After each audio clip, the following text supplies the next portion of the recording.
प्यारे बच्चों, motion education में आपका स्वागत है। मैं आपका अपना किशन कुमार पाठक आज आपके लिए लेकर आया हूँ नया पाठ 11। और पाठ 11 में अपन पढ़ेंगे त्रिविमीय ज्यामिति। ऐसा नहीं है कि आप ये पहली बार देख रहे हैं, आपने ये कक्षा 11 में भी देखा होगा। किसको?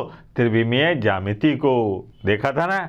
वहाँ पर अपन ने ये देखा था कि त्रिविमीय ज्यामिति की ज़रूरत क्यों पड़ी। अगर मान लीजिए अपने को इस बोर्ड पर स्थित किसी बिंदु के बारे में जानकारी लेनी है कि साहब ये एक्स अक्ष और वाई अक्ष से कितना दूर है, कितना पास है, तो अपन को द्विविम निर्देशांक ज्यामिति के बारे में पढ़ाई करनी पड़ती है। लेकिन अगर बिंदु अंतरिक्ष में है, यानी कि यहाँ पर है, हवा में, तब अपने पास में एक अक्ष और आ जाता है और उसको कहते हैं अपन जेड अक्ष। ठीक है, तब जाके बनती है त्रिविमीय ज्यामिति। बिल्कुल द्विविमीय ज्यामिति की तरह होती है, एक निर्देशांक और आ जाता है जेड, बाकी सब वैसा के वैसा ही चलता है। देखिए थोड़ा सा आपको मैं रिवीजन कराता हूँ। कैसे कि मान लीजिए ये बचपन में ऐसे फोटो बहुत बनाते थे साहब, बड़ा मज़ा आता है ऐसे फ़ोटो बनाने में। देखो आप, ये तरकीब नंबर 13 आइटम नंबर 14 से अपन एक्स अक्ष, वाई अक्ष और जेड अक्ष बनाते थे। देखो ऐसे, ये मिला दिया, ये मिला दिया, ये मिला दिया और ये हो गया। ठीक है, इसको कह देते थे अपन एक्स अक्ष। ठीक है, इसको कह दिया अपन ने वाई अक्ष और ये हो गया अपने पास में जेड अक्ष। ठीक है, ये हो गया। अब यहाँ पर कोई बिंदु है P। पहले अपन निर्देशांक के बारे में बातचीत करेंगे, है ना। यहाँ पर कोई बिंदु है P। अब इसके निर्देशांक क्या होंगे? x, y और z, x, y, z। ठीक है, अब यहाँ से ये है अपने पास में मूल बिंदु O। इसके निर्देशांक क्या होते हैं? 0, 0, 0। ये आ गया। अब यहाँ नामकरण संस्कार कर देते हैं इसका। ये है A, ठीक है, ये है B, ये है C, D और E और F। ये आ गया सब। सबसे पहले अपन निर्देशांक के बारे में पढ़ेंगे कि त्रिविम ज्यामिति के अंदर निर्देशांक कैसे पढ़े जाते हैं।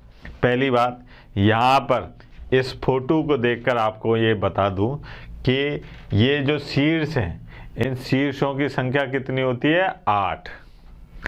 ठीक है, कितनी होती है? 8 कोने बोलते हैं इनको, है ना।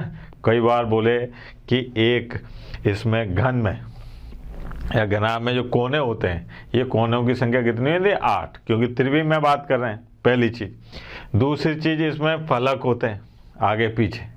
कितने फलक होते हैं? 6। और ये लाइनें जो होती हैं, ये होती हैं 12।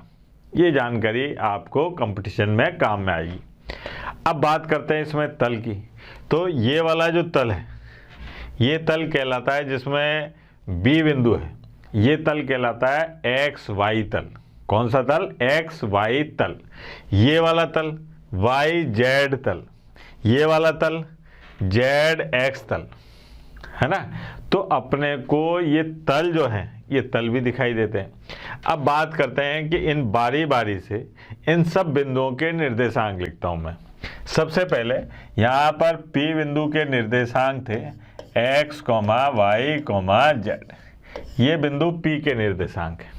ठीक है, अब बात करी मैंने इस बिंदु A के निर्देशांक की। अब ये बिंदु A जो है, ये कहाँ पर है? x अक्ष पर स्थित है। कहाँ पर स्थित है? x अक्ष पर स्थित है।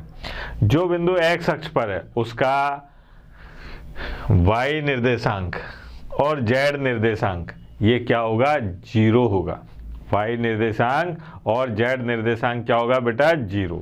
तो x अक्ष पर जो बिंदु है A, इसके निर्देशांक क्या हो जाएंगे? x, 0, 0, क्योंकि y निर्देशांक और z निर्देशांक इसके क्या हो गए? 0। तो याद रखने वाली बात कि अगर कोई बिंदु त्रिविम में x निर्देशांक x अक्ष पर है, तो इसका मतलब ये हुआ कि उसका x निर्देशांक को छोड़कर y निर्देशांक और z निर्देशांक क्या होंगे, 0 होंगे। अब बात करिए अपन ने B बिंदु की। अब मैं आपसे कह रहा हूं कि साहब ये B बिंदु कहां पर है, तो ये B बिंदु है x y तल में। कहां पर है, x y तल में, यानी कि इसका z निर्देशांक क्या होगा, 0। तो यहां पर याद रखने वाली बात आ गई एक और, क्या बात आई कि जो बिंदु x y तल में होता है उसका z निर्देशांक 0 होता है। एक्स वाई तल में स्थित बिंदु में z निर्देशांक क्या होगा, 0। तो यहां पर क्या आ जाएगा, x, y और 0, यह आ गया सब B। फिर बात करिए अपन ने C की, ध्यान देना बेटा C। अब C कहां पर है, y अक्ष पर। y अक्ष पर है तो इसमें y अक्ष को y निर्देशांक को छोड़कर x और z निर्देशांक क्या होंगे, 0। x और z निर्देशांक क्या होंगे बेटा, 0। तो यहाँ पर क्या आ जाएगा अपने पास में, 0 y और 0। ठीक है बेटा। फिर बात करिए अपन ने D की। D बिंदु के निर्देशांक के बारे में जानकारी लेते हैं पहले। ठीक है, अब D बिंदु कहाँ पर है, देखो आप, ये है y और z तल में। कहाँ पर है बेटा, y z तल में। y z तल में है तो इसका मतलब इसका कौन सा निर्देशांक 0 होगा, थोड़ी सी अकल लगाओ। y z है, कौन नहीं सुनाई दे रहा, x नहीं सुनाई दे रहा, तो इसका मतलब x निर्देशांक क्या है, 0 है। तो यहाँ पर y z तल में x निर्देशांक क्या है, 0। तो यह आ गया सा। तो यहाँ से एक शिक्षा मिली अपने को, क्या कि अगर कोई बिंदु y z तल में है तो उसका x निर्देशांक 0 होगा, और अगर किसी बिंदु का x निर्देशांक 0 है तो वो y z तल में स्थित होगा। सीधी सी बात। आगे बढ़ते हैं। फिर आए साहब E पर। इस E बिंदु के बारे में क्या देख रहे हो, ये है z अक्ष पर। कहाँ पर है बेटा, z अक्ष पर। z अक्ष पर z निर्देशांक को छोड़कर बाकी निर्देशांक कैसे होंगे, 0। तो यहाँ पर क्या हो जाएगा बेटा, 0, 0, z। क्या आ गया था। फिर बात करिए अपन ने F। ठीक है, F निर्देशांक की। ये देखो आप F कहाँ पर है, ये F शीर्ष जो है ये बिंदु कहाँ पर आ रहा है, देखो आप, ये है x z प्लेन में। कहाँ पर है, x z तल में। कौन नहीं सुनाई दे रहा है इसमें, y। देखो आप x z, y नहीं सुनाई दिया, इसका मतलब y निर्देशांक क्या होगा इसके लिए, 0। तो यहाँ पर बिंदु F के निर्देशांक क्या हो जाएंगे बेटा, x, 0, z। ये हुए सात त्रिविम में बिंदुओं के निर्देशांक। क्या क्या बात याद रखनी है कि त्रिविम में कोई बिंदु है तो उसके निर्देशांक कितने होंगे, 3, x, y, z, है ना, x, y, z। सीधी सी बात। ये बिंदु P। अगर कोई बिंदु x अक्ष पर है तो उसके y और z निर्देशांक 0 होंगे। कोई y अक्ष पर है तो उसके x और z निर्देशांक 0 होंगे, और अगर कोई z अक्ष पर है तो उसके x और y निर्देशांक 0 होंगे। सीधी सी बात। अगर कोई बिंदु कहाँ पर है, एक्स वाई तल में है, एक्स वाई तल में है, तो z सुनाई नहीं दे रहा, तो z निर्देशांक क्या होगा, 0। ठीक है। ऐसे ही अगर कोई y z तल में है तो उसमें x सुनाई नहीं दे रहा, तो उसका x निर्देशांक 0। फिर बात करिए अपन ने z x तल की, तो z x तल में y निर्देशांक 0। तो ये बात हुई अपने पास में किसके, बिंदुओं के निर्देशांक निकालने की। त्रिविम में अगर बिंदुओं की जरूरत पड़ेगी तो अपने को ऐसे पड़ेगी। ठीक है बेटा।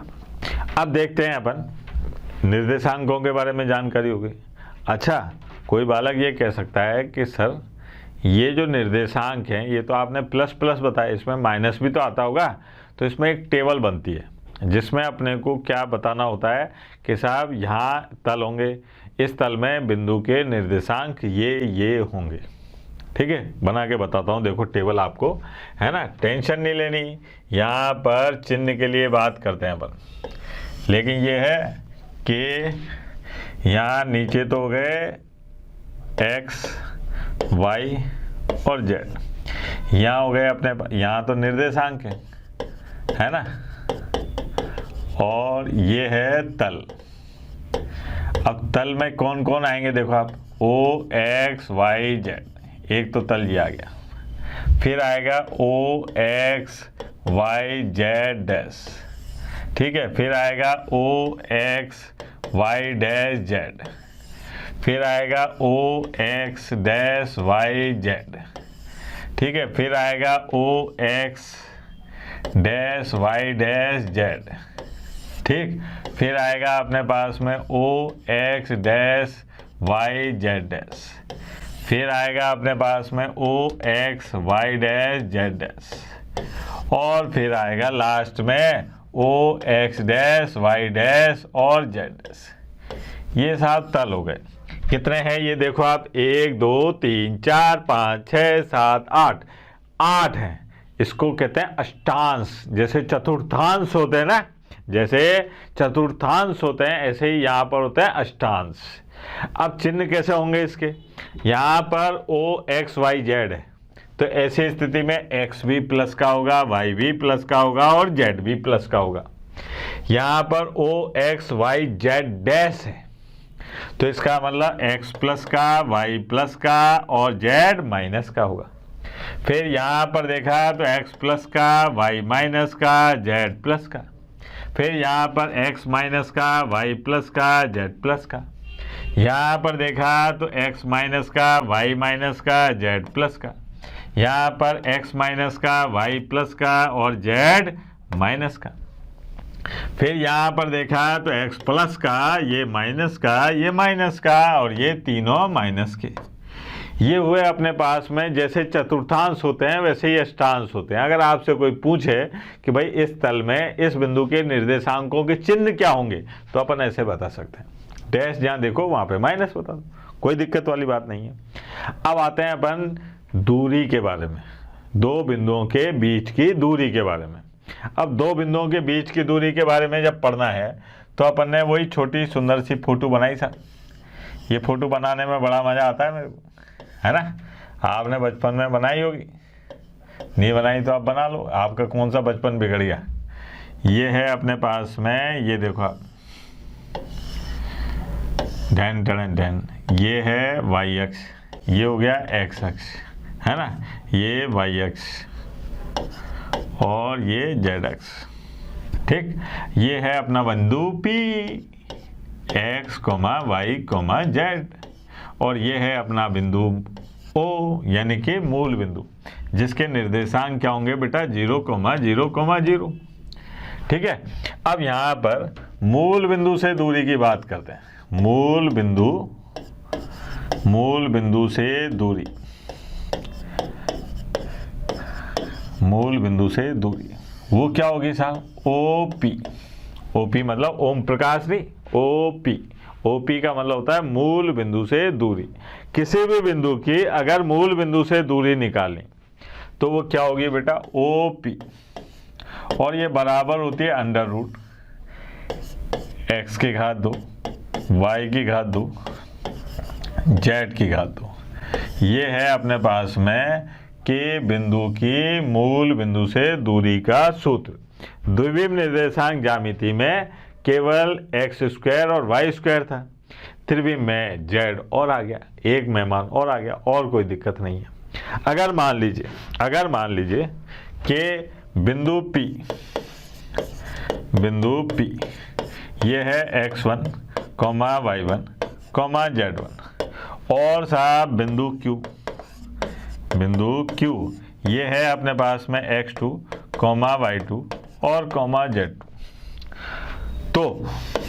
तो PQ यानी कि दो बिंदुओं के बीच की जो दूरी होगी वो क्या होगी, वो होगी देखो आप यहाँ पर अंडर रूट, और ये आएगी x2 माइनस x1 इसकी घात 2, प्लस y2 माइनस y1 इसकी घात 2 और z2 माइनस z1 इसकी घात 2। ये आ गया। बालक कहता है कि हे मास्टर, ऐसा हो सकता है क्या कि मेरे को x2 माइनस x1 नहीं करना, तो x1 माइनस x2 कर ले बेटा, क्योंकि घात 2 है यानी कि वर्ग हो रहा है, तो ऐसी स्थिति में कोई फर्क नहीं पड़ेगा। ठीक है, अपने दिल को तसल्ली दे ले। यह आ गया सर। ये है अपने पास में दो बिंदुओं के बीच की दूरी। मूल बिंदु से दूरी निकालनी है तो ये निकाल लो, और दो बिंदु पी क्यू दे रखे हैं उनके बीच की दूरी निकालनी है तो ये निकालो। जैसा द्विविम निर्देशांक ज्यामिति में होता था वैसा ही त्रिविम में हो रहा है, लेकिन एक निर्देशांक बढ़ गया है। कौन सा? जेड का। बाकी सब ऐसा कैसा ही चल रहा है। ऐसा का ऐसा ही होगा कहाँ पर? जब अपन विभाजन करेंगे रेखाखंड का, जब अपन विभाजन करते हैं तब भी ऐसा ही होगा। तब क्या करेंगे अपन? यहाँ पर एक बिंदु और आ जाएगा। कौन सा? जेड। जैसे देखते हैं साहब, अगर मान लीजिए विभाजन किसकी बात कर रहे हैं अपन, कि मान लीजिए एक ये रेखाखंड है, यहाँ पर है अपने पास में P x1, y1, z1, ये है अपने पास में Q x2, y2 और z2। ये आ गया सर। सबसे पहले मध्य बिंदु की बात करें सर, M। ये क्या है? मध्य बिंदु।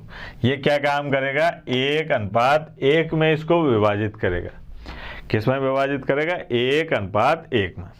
ठीक है, अब 1:1 में विभाजित करेगा तो अपन कहेंगे कि मध्य बिंदु, मध्य बिंदु है ना। ये क्या होगा बेटा? मध्य बिंदु M। इसके जो निर्देशांक आएंगे वो दोनों को जोड़कर और 2 का भाग लगा देते हैं, y1 प्लस y2 और बटे 2 और z1 प्लस z बटे 2। भाई द्विविम में 2 थे, इसमें एक और आ गया। अब फिर बात करिए अपन ने अंतः विभाजन की। अंतः विभाजन, अंतः विभाजन में क्या था मेरे लाल? अंतः विभाजन में ये था कि साहब दो बिंदु हैं, एक है P x1, y1, z1 और एक है Q x2, y2, z2। ये है, और इसमें एक बिंदु है R जो क्या काम कर रहा है? M1:M2 में इस रेखाखंड PQ को विभाजित कर रहा है। कौन सा विभाजन? अंतः विभाजन। तो ऐसी स्थिति में R बिंदु के जो निर्देशांक है, अगर अपन इसको मान लें x बार, y बार और z बार, ठीक है, x बार, y बार, z बार, ये मान लिया, तो ऐसी स्थिति में x बार जो होगा ये बराबर आएगा बेटा m1 x2 plus m2 x1 बटे m1 प्लस m2। यह आ गया। y बार बराबर यह आएगा m1 y2 plus m2 y1 और बटे में m1 प्लस m2। फिर बात करिए अपन ने z बार की। z बार ये क्या आएगा साहब? m1 z2 plus m2 z1 और बटे में m1 प्लस m2। ये हो गया सर। ये अपने पास में x बार, y बार, z बार के निर्देशांक आ गए। बस क्या हुआ? पहले 2 थे x और y, अब z और आ गया। ये अंतः विभाजन की बात हो गई। अगर बाह्य विभाजन करना हो तब क्या होगा साहब? वो भी देखें। बाह्य विभाजन, बाह्य विभाजन, बाह्य विभाजन में क्या है साहब? बिंदु दे रखा है अपने को P x1, y1, z1 और Q बिंदु दे रखा है अपने को x2, y2, z2। ठीक है, और ये बिंदु R जो है ये क्या काम कर रहा है? बाह्य विभाजित कर रहा है इसको। और किस अनुपात में विभाजित कर रहा है साहब? m1। यहाँ से यहाँ तक तो है m1 और यहाँ से यहाँ तक है m2। ठीक है, m1:m2 में बाह्य विभाजित कर रहा है। कौन? बिंदु R। तो अपने को R बिंदु के निर्देशांक निकालने हैं। तो वही तरकीब नंबर 13 आइटम नंबर 14। कैसे कि भैया x बार बराबर ये आएगा, माइनस में आ जाता है m1 x2 minus m2 x1 और बटे में m1 माइनस m2। फिर y बार बराबर, अब यहाँ पर आ गया m1 y2 minus m2 y1 और बटे में m1 माइनस m2। फिर z बार बराबर m1 और z2 m2 z1 और बटे में m1 माइनस m2। मुझे याद है आपके दिमाग में एक बात चल रही है कि सर अगर यहाँ x y z हो रहा है, यहाँ पर भी x2 y2 z2 हो रहा है, तो यहाँ पर m1 m2 m3 क्यों नहीं हो रहा है? तो बेटा अनुपात 2 ही होते हैं, ठीक है। अनुपात ऐसे नहीं 3 या फिर समानुपाती आएंगे या वितरणानुपाती आएंगे, वो इसमें नहीं चलेगा। आप किसी का विभाजन करके 2 भागों में विभाजित कर सकते हो, 3 में तो 3 विभाजन करना पड़ेगा, फिर अगर 4 में करना है तो 4 विभाजन करना पड़ेगा, तो वह एक अलग चीज़ है। यहाँ m1 और m2 ही आएंगे, ठीक है। आगे बढ़ें।